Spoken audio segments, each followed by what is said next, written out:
у крыс, конкретно у крыс, они же живут семьями либо кланами, у них есть своя социальная иерархия внутри.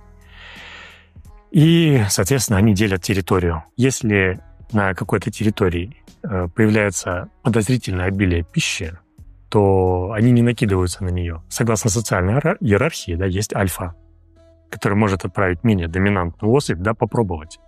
Тут главное не переборщить с этим действующим веществом. У меня был случай, когда я прям очень сильно хотел людям помочь, переборщил, он поел и сразу, собственно, сдох.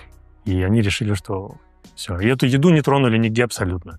Мне пришлось приезжать и переделать работу, менять уже приманку. Likey